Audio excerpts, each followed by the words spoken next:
नमस्कार, मैं अभिषेक कुमार आप सभी का स्वागत करता हूं फोकस स्टडी विद अभी में। तो आप सभी को मेरा जय गुरु।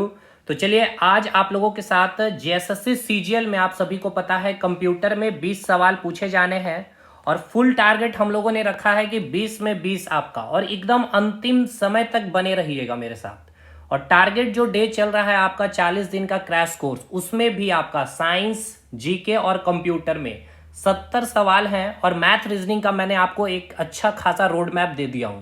ठीक है, तो कंप्यूटर में आपको मैं टोटल 15 क्वेश्चन पूछूंगा, एक आपका होमवर्क भी होगा।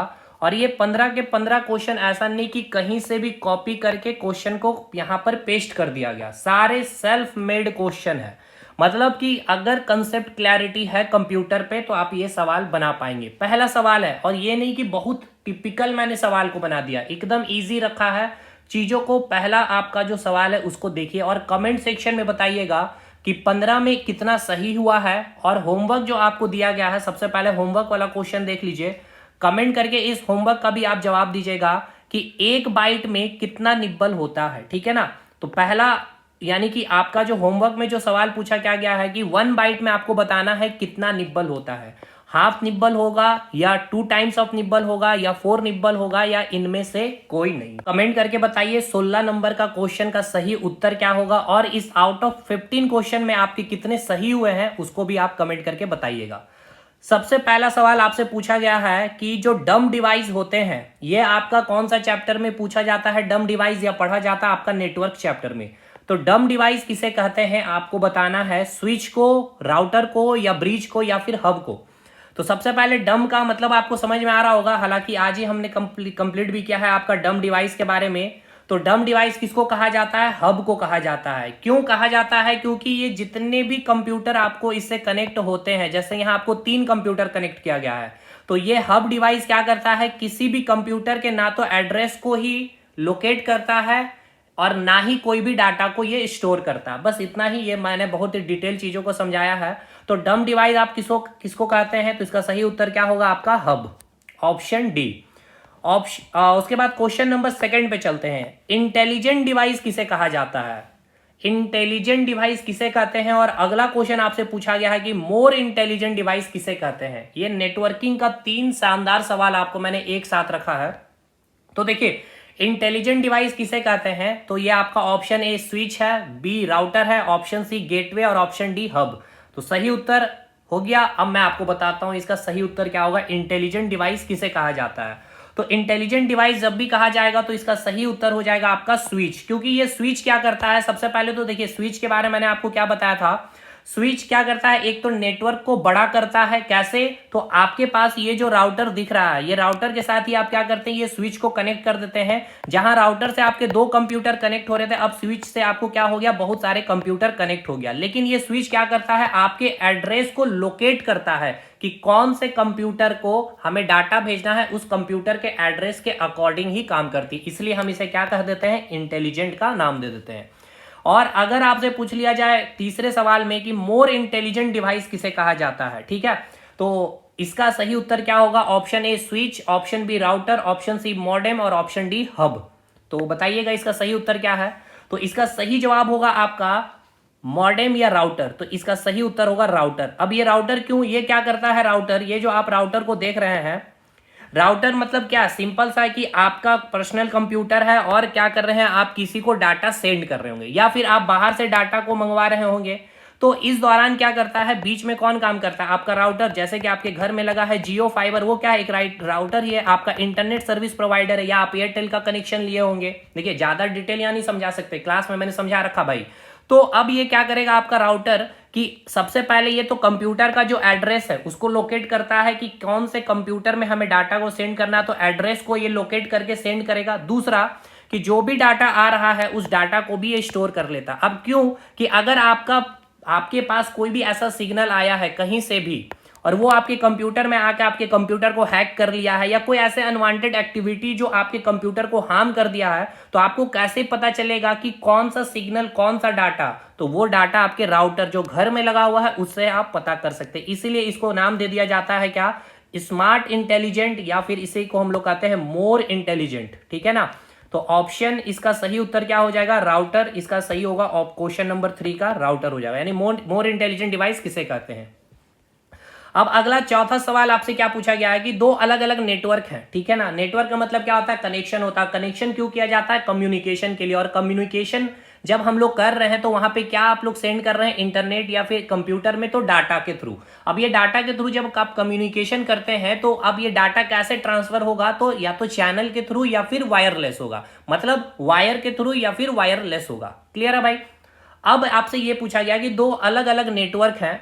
अब अलग अलग ये दो नेटवर्क जो आप देख रहे हैं, अब ये दोनों अलग अलग नेटवर्क में एक ही प्रोटोकॉल पर ये दोनों नेटवर्क काम कर रही है। इसका मतलब क्या है समझिए। देखिए सबसे पहले, एक मिनट, इससे पहले, हाँ जी इधर आते हैं। सबसे पहले देखिए यहां आपको क्या बोला गया, देखिए प्रोटोकॉल का मतलब आपको समझ में आ रहा है। होप शो कि आपने पढ़ा है तो आपको समझ में आ रहा होगा कि इंटरनेट में अगर आप इंटरनेट के थ्रू क्या कर रहे हैं, आप नेटवर्किंग बना रहे हैं, और जब आप इंटरनेट में डाटा को सेंड करते हैं तो एक सिंगल डाटा भी क्या होता है, अगर कहीं भी ट्रांसफर हो रही है या फिर आप डाटा मंगवा रहे हैं तो वो क्या होता है, एक प्रोटोकॉल के तहत ही होता है। तो दो नेटवर्क है, ठीक है ना, दो अलग अलग नेटवर्क है, और दोनों अलग अलग नेटवर्क, यानी कि जैसे यहां पर आपको मैं दिखाऊं कि ये एक आपने लोकल एरिया नेटवर्क आपने बना रखा है और दूसरा आपने एक लोकल एरिया नेटवर्क बना रखा है। लेकिन यहाँ पे जो आप, यानी कि यहाँ एक कंप्यूटर होंगे आपके, 4 कंप्यूटर आपने घर में या एक बिल्डिंग में ही आपने इस तरह से कंप्यूटर में क्या कर लिया, कनेक्शन बना लिया, यानी कि आपने नेटवर्क बना लिया। सेम इस बिल्डिंग में भी। तो अब क्या होगा भाई कि यहां पर आपने एक लोकल एरिया नेटवर्क 1 हो गया और ये लोकल एरिया नेटवर्क 2 हो गया। क्लियर है। तो यहां से यहां अगर आप, अब यहां पे जो डाटा का ट्रांसफर हो रहा है, डाटा का ट्रांसफर जो हो रहा है यहां पे एक प्रोटोकॉल के तहत हो रहा है, यहां पर भी डाटा का जो ट्रांसफर हो रहा है एक प्रोटोकॉल के तहत हो रहा है। तो ये जो प्रोटोकॉल है और ये जो प्रोटोकॉल है, दोनों प्रोटोकॉल अगर सेम है तो इन दोनों, यानी कि लोकल एरिया नेटवर्क 1 और लोकल एरिया नेटवर्क 2, दोनों को जोड़ने के लिए हम कौन सा डिवाइस का यूज करते हैं, तो आप क्या बोलते हैं, उसको ब्रिज का नाम देते हैं। ठीक है, तो ये हो गया इसका सही उत्तर। यानी दो अलग अलग नेटवर्क को एक ही प्रोटोकॉल पर अगर काम करती है तो उन्हें जोड़ने के लिए आप किसका इस्तेमाल करते हैं, तो ब्रिज का इस्तेमाल करते हैं। लेकिन अगला ही सवाल आपसे पूछेगा कि दो अलग अलग नेटवर्क जो डिफरेंट प्रोटोकॉल पर अगर काम करती है तो उन्हें जोड़ने के लिए क्या यूज करते हैं, स्विच, राउटर, ब्रिज या गेटवे। यानी कि ये जो आपका लोकल एरिया नेटवर्क 1 हो गया और लोकल एरिया नेटवर्क 2 जो आपने बनाया है, इसका जो प्रोटोकॉल है और इसका जो प्रोटोकॉल है दोनों का डिफरेंट है। तब यहां पर दोनों को जोड़ने के लिए हम कौन सा डिवाइस का इस्तेमाल करते हैं, तो उसे क्या नाम देते हैं बताइएगा। तो चलिए इसका सही उत्तर मैं बता देता हूं, इसे हम कहते हैं गेटवे। तो इसका सही उत्तर क्या हो जाएगा, गेटवे। देखिए अगर अच्छे सवाल बना दिए गए ना, तो इन सारे सवालों में अगर आपका कंसेप्ट क्लैरिटी नहीं है, हालांकि मैंने जितना एक्सप्लेन किया है, क्योंकि यहां आपको मैं एमसीक्यू कराने के लिए आया हूं, ना कि मैं पूरा थ्योरी समझाऊं। पूरा थ्योरी अगर आपको पढ़ना है तो आप जेएसएससी सीजीएल कंप्यूटर का स्पेशल बैच बना हुआ है, आप वहां से जुड़ सकते हैं। और यहां मैंने इसलिए कहा कि आप 20 आउट ऑफ 20 करके आएंगे, क्योंकि यहां आपको रटवाया नहीं गया कोई भी चीजों को यहाँ समझाया गया है एकदम प्रैक्टिकली, और जो क्लास कर रहे हैं उनको पता भी है। तो 6 चैप्टर कंप्लीट हो गया है, 11 चैप्टर कंप्लीट कंप्यूटर में पढ़ना है, 6 कंप्लीट है, 60% सिलेबस कंप्लीट हो गया है आपका। अब मेन उसमें आपका एमएस वर्ड बचा हुआ, बस उसमें ही काम करना है, एंड देन आपका इसमें आपका हार्डवेयर, सॉफ्टवेयर और आपका मेमोरी खत्म। अगला सवाल आपसे पूछा गया कि नेटवर्किंग में जो सिग्नल बूस्टर है उसका कार्य, मतलब कि जो सिग्नल बूस्टर का काम क्या होता है। देखिए सिग्नल बूस्टर का आखिर यूज क्यों होता है, या सिग्नल बूस्टर को पहले समझ लीजिए। जैसे आपने कोई नेटवर्किंग बना लिया है, ठीक है ना, आपने अपने घर के बगल में ही अपने पड़ोसी के साथ नेटवर्क बना लिया, नहीं कि डाटा सेंड कर रहे होंगे। हो सकता है आप यहाँ धनबाद से बैठ करके दिल्ली में डाटा को सेंड कर रहे होंगे, मैसेजिंग कर रहे हैं, तो यहाँ एक नेटवर्क बन गया ना। तो ये एक लंबा नेटवर्क बना है। अब इस लंबे नेटवर्क में जो सिग्नल ट्रांसफर हो रहा है, हो सकता है कि इनमें से कुछ सिग्नल वीक पड़ जाए, और अगर वीक हो जाएगा सिग्नल तो भाई आपके पास वो कम्युनिकेशन प्रॉपर वे में नहीं हो पाएगी, या फिर वो डाटा प्रॉपर वे में, या फिर कोई भी फाइल आपके पास एग्जैक्ट सही तरीके से नहीं आ पाएगी। तो ये सिग्नल वीक ना हो, इसके लिए हम लोग क्या यूज करते हैं, जिसको जो डिवाइस को जो यूज करते हैं उसे ही हम कहते हैं सिग्नल बूस्टर। तो उस डिवाइस का ही नाम पूछा गया है कि उस सिग्नल बूस्टर को हम किस नाम से जानते हैं। यानी कि नेटवर्किंग में सिग्नल बूस्टर का कार्य कौन करती है। Option A router, option B bridge, option C repeater, option D optical fibre. तो आपको क्या होगा इसका सही उत्तर, इसका सही उत्तर हो जाएगा रिपीटर। रिपीटर बहुत इंपॉर्टेंट है, इसीलिए जब लंबा नेटवर्किंग अगर बन रहा है, डाटा का ट्रांसफर अगर लंबी लेंथ हो रही है उसकी, तो बीच बीच में हम लोग रिपीटर लगा देते हैं जो सिग्नल को वीक नहीं होने देती है। ठीक है ना, जैसे कि आपको लंबी दूरी तय करते हो तो आप अपने साथ क्या रखते हैं, कुछ खाने का आइटम लेकर के चलते हैं, तो वो क्या करता है, आपको एज ए कैटलिस्ट आपको एनर्जी प्रोवाइड करती है। उसी प्रकार सिग्नल या डाटा को आपको क्या होने, वीक ना होने दे, इसीलिए क्या करते हैं हम लोग रिपीटर का यूज करते हैं। अगला सवाल, 7वां सवाल, प्राइवेट लोकल एरिया नेटवर्क को हम और किस नेटवर्क के नाम से जानते हैं? यानी कि जो देखिए सबसे पहले LAN का फुल फॉर्म पूछेगा आपसे, तो लोकल एरिया नेटवर्क होता। अब लोकल एरिया नेटवर्क में आपको पता होना चाहिए कि हम लोग लोकल एरिया नेटवर्क दो तरीके से बना सकते हैं। कैसे बना सकते हैं? दो तरीके से बना सकते हैं। एक होता है आपका प्राइवेट लोकल एरिया नेटवर्क और एक होता है पब्लिक लोकल एरिया नेटवर्क। अब इसमें भी आपको मैंने बहुत डिटेल एग्जांपल के साथ कि आप जब एग्जामिनेशन ऑनलाइन जो दे रहे होते हैं वो किसके तहत होता है, लोकल एरिया नेटवर्क के तहत होता है, लेकिन वो क्या है, पब्लिक या फिर प्राइवेट। अब इसके बीच में डिफरेंस क्या था कि आप बाहर में आप डाटा को अगर ट्रांसफर कर पा रहे हैं या बाहर से आप डाटा को मंगवा पा रहे हैं तो वो हो गया, सिंपल सी बात है, पब्लिक लोकल एरिया नेटवर्क। और जहां पे भी आप बाहर से डाटा या आप बाहर डाटा को सेंड नहीं कर सकते उसे ही आप क्या कहते हैं, प्राइवेट लोकल एरिया नेटवर्क।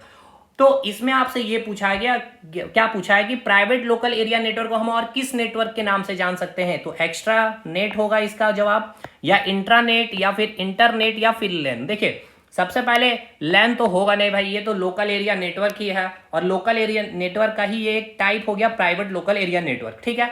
अब आइए इसके बाद आपको दिया गया इंटरनेट। देखिए इंटरनेट तो एक पब्लिक नेटवर्क इसे हम बोलते हैं, यानी कि ग्लोबली जो हम एक दूसरे के साथ कनेक्ट है, चाहे इंडिया पाकिस्तान के साथ, इंडिया श्रीलंका के साथ, इंडिया ऑस्ट्रेलिया के साथ, इंडिया अमेरिका के साथ, ये इंटरनेट नेटवर्क के थ्रू ही कनेक्ट है, ठीक है ना। और कैसे? तो वायर के थ्रू। अब ये वायर भी क्या होता है, तो आपका ऑप्टिकल फाइबर वायर होता है, जहां पे आपके जो वेव, इलेक्ट्रोमैग्नेटिक वेव जो लाइट है, उस लाइट की स्पीड क्या होती है, 3 × 10⁸ मीटर पर सेकेंड। तो डाटा आपकी जो ट्रांसफर होती है ना इसी स्पीड से, इसलिए आपको अभी मैं अगर मैसेज लिखूं हेलो तो आपको जस्ट विद इन सेकेंड आपको हेलो मैसेज भी आ जाता है। और इसमें फिर बहुत सारी चीजें, कुकीज, वेब कैच वगैरह मैंने आपको पढ़ाया है इंटरनेट में, वो और भी क्यों आपका समय को रिडक्शन कर देती है, ठीक है। खैर, तो ये इंटरनेट हो गया। नेक्स्ट अब आइए इंट्रानेट। तो इस इंट्रानेट ही इसका सही उत्तर होगा।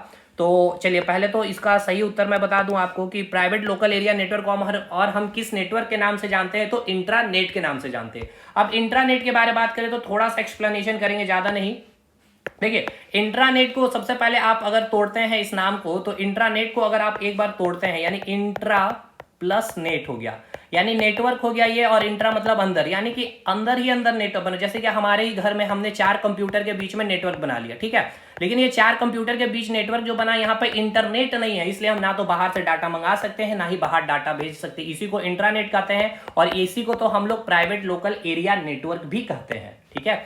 चलिए बाकी ये सब चीजें आपको समझ में आ रही होगी, आपने पूरा अगर क्लास कर लिया है तो ये बहुत ही मजा आ रहा होगा। अब आइए प्रॉक्सी सर्वर का संबंध आपसे पूछा गया है, अगला सवाल, कि जो प्रॉक्सी सर्वर होता है इसका संबंध किससे है? लैन से। देखिए फुल फॉर्म याद रखिए, लोकल एरिया नेटवर्क, मैन यानी कि मेट्रोपॉलिटन एरिया नेटवर्क, वैन यानी कि वाइड एरिया नेटवर्क, VPN यानी कि क्या हो जाएगा आपका, वर्चुअल प्राइवेट नेटवर्क। तो प्रॉक्सी सर्वर का संबंध किससे है? लैन, मैन, वैन या VPN? इसका सही उत्तर क्या है? चलिए इसका सही उत्तर मैं बताता हूं आपको, होगा VPN यानी कि वर्चुअल प्राइवेट नेटवर्क। अब आपको पता है कि इंडिया ने क्या किया है, VPN को बैन कर दिया। आज ही मैंने आपका इसका क्लास भी लिया है, तो VPN के बारे में मैंने आपको बताया है कि आप क्या कहते हैं कि एक इनसिक्योर, यानी कि जो आपके इनसिक्योर नेटवर्क में सबसे बेस्ट एग्जांपल क्या है, आपका इंटरनेट है। क्योंकि इंटरनेट जो आपको या हमें नेटवर्किंग बनाने में हेल्प करती है, ये वो नेटवर्क है जो सबसे इनसिक्योर है। इसीलिए तो आज जो भी ऑनलाइन चीजें हो गई, तो कोई भी चीज आप 100% गारंटी के साथ नहीं बोल सकते कि हाँ आपका डाटा बिल्कुल प्राइवेसी के साथ सेफ है।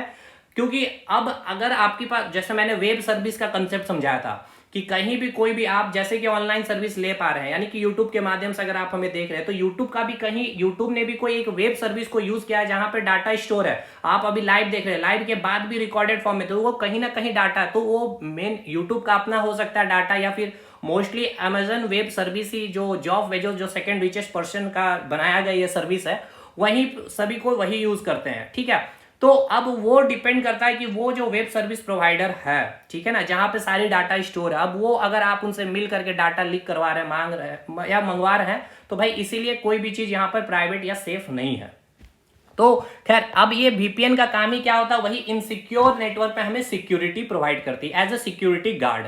तो यही VPN अब हमारे लिए एडवांटेज है, लेकिन डिसएडवांटेज की तरह ही क्या करती है, एक प्रॉक्सी सर्वर को क्या करती है, जनरेट करती है, जिससे जो वेबसाइट भारत में अगर बैन भी है ना, तो आप उसको ओपन कर पाते इसी VPN के थ्रू। अब इसका मैंने पूरा कंसेप्ट समझाया था कि कैसे ओपन कर सकते हैं, बाकी इतना ही समझना है यहाँ पे। प्रॉक्सी सर्वर का संबंध किससे है, तो VPN से है। अब आइए .mil का संबंध, जैसे कि आप कुछ भी अगर वेबसाइट खोलते हैं तो आप ऐसे लिखते भी होंगे www .facebook.com, है ना। तो यही .com की जगह अगर आपको मिल जाए .mil, तो इसका अर्थ आपसे पूछा गया .mil कौन सा वेबसाइट को रिप्रेजेंट कर रही है। तो देखिए, कॉमर्शियल वेबसाइट को, ऑर्गेनाइजेशन वेबसाइट को, यानी कि मिल वेबसाइट, यानी कि जितने भी मिल है उस वेबसाइट को रिप्रेजेंट करते हैं, या मिलिट्री वेबसाइट को। सही उत्तर क्या है, चलिए बताते हैं। इसका सही उत्तर हो जाएगा आपका मिलिट्री वेबसाइट, यानी कि जितने भी मिलिट्री वेबसाइट होंगे आपको .mil देखने को मिलेगा। ऑर्गेनाइजेशन के लिए आपको .org मिलेगा, कॉमर्शियल वेबसाइट के लिए आपको .com मिलेगा। ये ऐसा कुछ नहीं होता है मिल वेबसाइट वगैरह, ठीक है।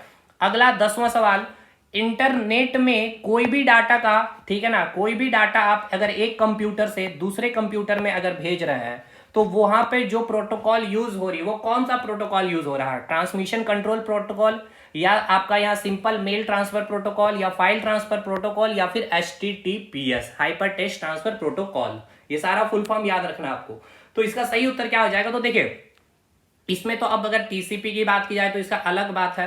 आपको पहले यह पता होना चाहिए कि इंटरनेट या नेटवर्किंग में आप अगर एक सिंगल डाटा भी अगर ट्रांसफर कर रहे हैं कहीं भी, या सिंगल डाटा आप अगर मंगवा भी रहे हैं, तो वो एक प्रोटोकॉल क्या होता है, एक नियम होता है, एक रूल होता है। जैसे कि आप हाईवे में चल रहे हैं, रोड में चल रहे हैं, तो ट्रैफिक रूल को फॉलो करना पड़ता है। उसी प्रकार इंटरनेट या नेटवर्किंग में भी डाटा या सिग्नल को एक रूल के तहत ही चीजें फॉलो करती है। अगर आप सिग्नल या डाटा भेज रहे हैं तो वो एक अलग प्रोटोकॉल फॉलो करेंगे। अगर आप कोई फाइल या वीडियो या इमेजेस भेज रहे हैं तो वो एक अलग प्रोटोकॉल को फॉलो करेगी। अगर आप कोई मेल कर रहे हैं या ईमेल कर रहे हैं तो वो एक अलग प्रोटोकॉल फॉलो करेगी। तो आपसे यहाँ पूछा गया है डाटा के बारे में, यानी कि जो डाटा को आप सेंड कर रहे हो वो कौन सा प्रोटोकॉल के तहत होता है, तो HTTPS। आप देखेंगे भी होंगे URL के बारे में, HTTPS। खैर ये सब चीजें आपको मैंने पूरा URL का कंसेप्ट ही समझाया कि HTTPS का मतलब क्या होता है। आपसे एग्जाम में ऐसे भी पूछ लेगा, ये देकर के इसका मतलब क्या है। तो ये क्या है कि वो डाटा को पाथ यानी रास्ता प्रोवाइड करता है, ये जिसे हम क्या नाम देते हैं, पाथ स्पेसिफायर कहते हैं इसको, ठीक है। अब इसमें आपको बताना है कि इनमें से कौन भिन्न है, ठीक है ना। अब ये बहुत इंपॉर्टेंट क्वेश्चन है जो आपके इंपॉर्टेंट, काफी इंपॉर्टेंट आपके एग्जाम के पॉइंट ऑफ व्यू से आपसे पूछा गया, इनमें से कौन भिन्न है। World wide web, Netscape navigator, Mozilla, और ये हो गया आपका याहू, ठीक है। तो इसका सही उत्तर क्या होगा, बता पा रहे हैं आप। देखिए चलिए मैं सही उत्तर बताता हूं आपको। देखिए सबसे पहले समझना होगा भाई, ये आपको याद करना पड़ेगा। ये पूरा मैंने लिस्ट PDF बना करके अपलोड कर दिया हूं एप्लीकेशन में। ये जो आप देख रहे हैं ये तीनों के तीनों आपके क्या है, वेब ब्राउजर है, ठीक है ना। अब वेब ब्राउजर क्या होता है ये मैंने समझा रखा। और ये जो याहू देख रहे हैं ये क्या है, आपका एक सर्च इंजन है। और सर्च इंजन का भी मैंने कंसेप्ट बताया था कि जैसे कि फेसबुक का क्या होगा, अपना एक वेब सर्वर होगा। वेब सर्वर पे जाने से पहले जो आप सर्च इंजन ओपन किए वो सर्च इंजन क्या करता है, अपना एक डाटा सर्वर बना लेता है। जो भी आप वेबसाइट सर्च करते हैं वहां से क्या करता है, वो डाटा को तुरंत आपको भेज देता है, जिसको प्रोसेस को हमने स्पाइडर का नाम भी बताया था। ये सब चीजें खैर छोड़िए। तो इसका सही उत्तर क्या हो जाएगा, भिन्न। ये आपका एक सर्च इंजन है, एकदम डेफिनेटली है। इस तरह के सवाल आपको मिलेंगे एग्जाम में। चलिए अब अगला देखते हैं, फर्स्ट इंटरनेट सर्विस प्रोवाइडर आपसे पूछा गया। तो देखिए यहां पे आपको ये पूरा पॉइंट याद रखना होगा। यहां से भर भर के सवाल पूछे जाएंगे history and generation of computer से आपके एग्जाम में, ठीक है। ARPANET आपका है, डेकनेट है, या फिर आपका द वर्ल्ड है, या फिर VSNL है आपका, ठीक है। तो इसका सही उत्तर क्या होगा, यहाँ आपको सबसे पहले क्या बताया गया है, आपको ARPANET का तो पहले फुल फॉर्म ही आपको याद रखना है, क्या है, advance research project agency for networking. अब इसको किसने यूज किया था, US डिफेंस सेक्टर में यूज किया गया था। किस बेसिस पे, रिसर्च बेसिस पे। तो मैंने बताया था क्लास में कि अगर रिसर्च बेसिस में पहला नेटवर्किंग का नाम पूछा जाएगा तो ARPANET, याद रखना 1969 में। लेकिन अगर आपको पूछ लिया जाए कि आम जनता के लिए जो फ्री सर्विस प्रोवाइड किया गया था, नेटवर्क या फिर कहा जाए तो इंटरनेट जो प्रोवाइड किया गया था, तो किस कंपनी या कौन सा नेटवर्क था, तो आपका डेकनेट था। इसका फुल फॉर्म भी पूछता है, डिजिटल इक्विपमेंट कंपोनेंट नेटवर्क। या अगर आपसे पूछ लिया जाए वह कौन सा कंपनी है जिसने पहली बार पेड सर्विस प्रोवाइड किया था, और कहां कहां कौन कौन कंट्री, तो एक ऑस्ट्रेलिया और अमेरिका में, तो वो था आपका द वर्ल्ड कंपनी। और अगर भारत में पहला इंटरनेट सर्विस प्रोवाइडर का नाम आएगा तो विदेश संचार निगम क्या आ जाएगा, लिमिटेड, ठीक है ना। क्लियर है यहां तक भाई, VSNL, ठीक है ना। यह भारत का प्रथम क्या हो जाएगा, ISP है। ISP कहने का मतलब क्या है, इंडिया इंटरनेट सर्विस प्रोवाइडर, विदेश संचार निगम लिमिटेड। क्लियर है। अब अगला ही सवाल आपसे देखिए पूछ लिया गया कि first Indian internet service provider, तो सिंपल सा इसका जवाब हो जाएगा VSNL। यानी कि इसका अब आपको और भी चीजें याद कर लीजिए। ये ईयर आपसे पूछा जाएगा तो 15 अगस्त 1995 में भारत में पहला ये इंटरनेट सर्विस प्रोवाइडर जो भारत में सर्विस प्रोवाइड किया गया था, ठीक है ना। अब अगला सुपर कंप्यूटर से क्वेश्चन है। अब ये आपका ये होमवर्क नहीं दूंगा मैं, इसका फुल फॉर्म क्या होता है, पहले तो ये बताइए कि फ्लॉप्स क्या रिप्रेजेंट करता है। तो देखिए इसका पहले फुल फॉर्म सुन लीजिए। चलिए मैं इसका फुल फॉर्म लिख देता हूँ, अगर आपको याद है तो अच्छी बात है। इसका फुल फॉर्म होता है FLOPS। एफ फुल हो जाएगा फ्लोटिंग, ठीक है ना, फ्लोटिंग हो जाएगा पॉइंट, फ्लोटिंग पॉइंट ऑपरेशन, ठीक है ना, फ्लोटिंग पॉइंट ऑपरेशन पर सेकेंड, पर सेकेंड्स। अब ये जो आपके सुपर कंप्यूटर है ना, सुपर कंप्यूटर का जो स्पीड है उसको जो इसी में मापा जाता है, इस यूनिट में, फ्लॉप्स यूनिट में मापा जाता है। भारत का जो सुपर कंप्यूटर है वो क्या है आपका, प्रत्युष सुपर कंप्यूटर, जिसकी स्पीड आपसे पूछी जाती है 6.8 पी। पी क्या है आपका, पेटा है, पेटा फ्लॉप्स ऐसे लिखा जाता है, यानी कि भारत का जो सुपर कंप्यूटर 6.8 पेटा। अब आपसे एग्जाम में ऐसे भी सवाल पूछेगा ना कि पेटा इक्वल्स टू कितना जीबी, ठीक है ना, या कितना टीबी, ऐसे भी पूछेगा आपसे सवाल। तो ये सारी चीजें आपको होप शो कि आपको याद होगा, मैंने याद भी कराया था। 1 पेटा इक्वल्स टू P4 क्या होता है, पेटा होता है, और ये आपका होता है 1024 टेराबाइट के बराबर होता है। क्लियर है। और 1 पेटा इक्वल्स टू कितना बाइट हो जाएगा, 2 टू द पावर 50 बाइट। ये सब चीजें याद रखना है आपको, मैंने करवा रखा है क्लास में। अब आगे बढ़ते हैं। अच्छा अब ये पूछ लेगा कि अभी अभी मतलब लेटेस्ट, आप आज जो डेट है आपका 12 जुलाई तक, सबसे सुपर कंप्यूटर कौन है अभी, मतलब सबसे फास्टेस्ट कंप्यूटर कौन है, तो अमेरिका का फ्रंटियर है, जिसकी स्पीड कितनी है 1.1, ठीक है ना, याद रखिएगा इसकी स्पीड कितनी है 1.1 एक्सा फ्लॉप्स, ठीक है ना, एक्सा फ्लॉप्स। अब एक्सा का वैल्यू आपको पता होना चाहिए, एक्सा इक्वल्स टू कितना 2 टू द पावर 60 बाइट होता है, और 1 एक्सा बाइट इक्वल्स टू कितना होता है 1024 पेटा बाइट होता है। ये सब चीजें आप देख लीजिएगा नोट्स वगैरह, या क्लास में मैंने बहुत अच्छे से शानदार से समझाया। चलिए आगे बढ़ते हैं। और अंतिम सवाल, 1 MB में कितना बाइट होता है, ये भी अच्छा सवाल है। देखिए ये तो इतना मतलब पूछा गया सवाल, अभी SSC CGL ये सब में बहुत पूछा जा रहा है ये इस तरह से सवाल। 1 MB इक्वल्स टू कितना बाइट होगा, 1 मिलियन बाइट या 1 बिलियन बाइट या 1 ट्रिलियन बाइट, या फिर इनमें से कोई नहीं। तो क्या याद आपको कैसे बनाते थे, चलिए इसको मैं एक बार आपको बता भी देता। जैसे कि 1 मेगा बाइट है, ठीक है ना, तो 1 मेगा, तो सबसे पहले 1 मेगा इक्वल्स टू कितना होता है, तो याद है आपको 1 मेगा इक्वल्स टू कितना मैंने बताया था 2 टू द पावर 20 बाइट होता। 2 टू द पावर 20 को अगर हम तोड़ते हैं इस प्रकार से, तो ये हो गया आपका बाइट। 2 टू द पावर 20 को क्या लिख सकते हैं 1024, और इसको क्या लिख सकते हैं 1024। अब इसको अप्रॉक्स लेंगे, इसका भी अप्रॉक्स लेंगे, तो क्या हो जाएगा 1000। ये सब मैंने समझाया कि मैं क्यों अप्रॉक्स इसको लेता हूं, ये सब चीजें आपको होप शो की याद होगी, ठीक है भाई। अब इसके बाद अब आ जाइए 1024। अब अच्छा ऐसे भी इसको मल्टीप्लाई करते हैं अगर, तो इसका जब मल्टीप्लाई करते तो कितना आता था 10,08,000 सॉरी 10,48,576 10,48,576 बाइट आता था। अब इसको अप्रॉक्स कर लेने के बाद कारण क्या होता है, ईजी हो जाता हमारा सॉल्यूशन। तो 3 3 6 0 हो जाएगा, 2 3 4 5 6, और ये हो गया बाइट, यानी कितना हो गया इकाई दहाई सैकड़ा हजार 10,000 लाख 10 लाख। 10 लाख इक्वल्स टू क्या हो जाता है 1 मिलियन बाइट, ठीक है ना। तो यही आपका ऑप्शन सही हो जाएगा ए। बाकी ये भी याद रखना है 1 ट्रिलियन बाइट इक्वल्स टू कितना 1 GB, और 1 बिलियन बाइट इक्वल्स टू कितना 1 TB, ठीक है। ये सब करवा दिया है भाई। बाकी इसका आप हमें जवाब दीजिएगा कि 1 बाइट इक्वल्स टू कितना निब्बल होगा, ठीक है ना, हाफ निब्बल होगा, 2 निब्बल होगा, या क्या होगा, ये आपको मैंने बताया है मेमोरी यूनिट वाला चैप्टर में, ठीक है। चलिए कितना सही हुआ कमेंट सेक्शन में कमेंट करके जरूर बताइएगा। मिलते हैं अगले वीडियो में, तब तक के लिए। और अगर पढ़ना चाहते हैं हमारे साथ कंप्यूटर, तो देखिए इस प्रकार से हमने पढ़ाया भाई, रटवाया नहीं हूँ, चीज़ों को समझाया, क्योंकि 20 में 20 का टारगेट तब हो पाएगा जब आप चीज़ों को समझे होंगे। मिलता है अगले वीडियो में, तब तक के लिए धन्यवाद।